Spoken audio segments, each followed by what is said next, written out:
In our study, we analyze when and why alliance partners use good faith provisions.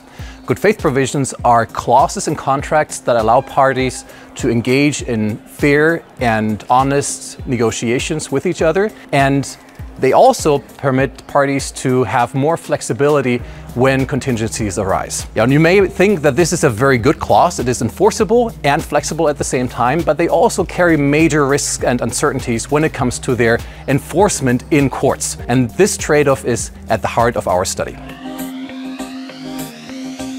Our study adds a new perspective to understanding governance choices in strategic alliances by introducing the concept of cognitive frame similarity. And a cognitive frame is like a cognitive lens through which members of an organization can kind of view or make sense of all kinds of organizational issues.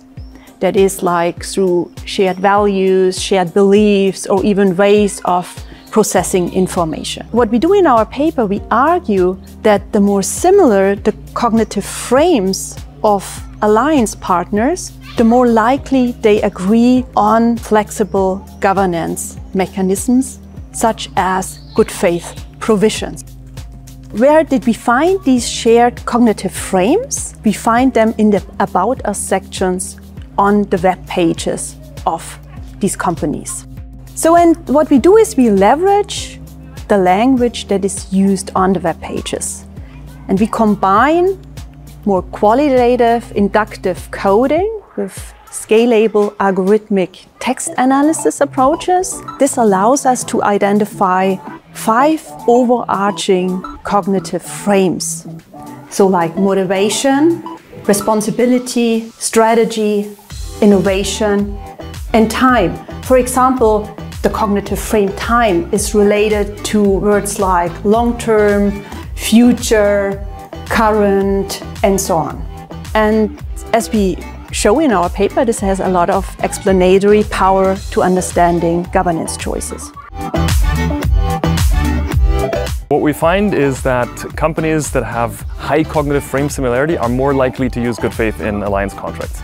And high cognitive frame similarity means that these companies function in a similar way, they think similarly, they view the world in a similar way.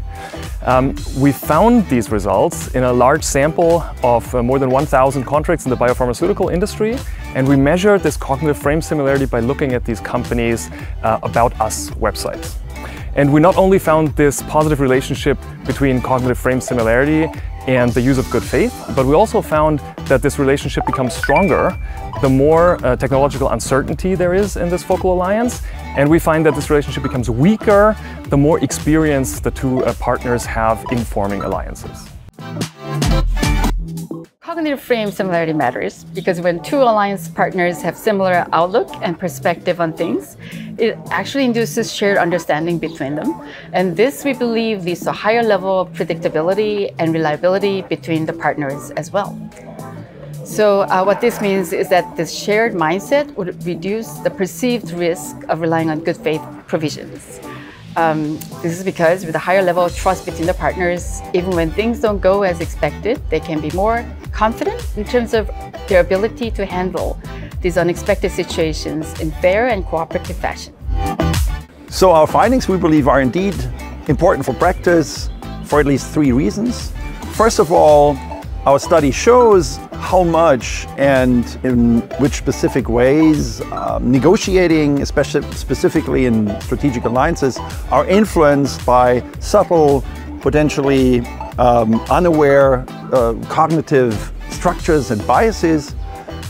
Second, specifically, we show the potential implications of what we term cognitive frame similarity, and we argue that managers and negotiators should be aware of these biases and specifically this idea of cognitive frame similarity. And third, more generally, in causing executives to think about these mechanisms generally and specifically, we might be able, through our study, to contribute to the creation of more resilient and effective contracts.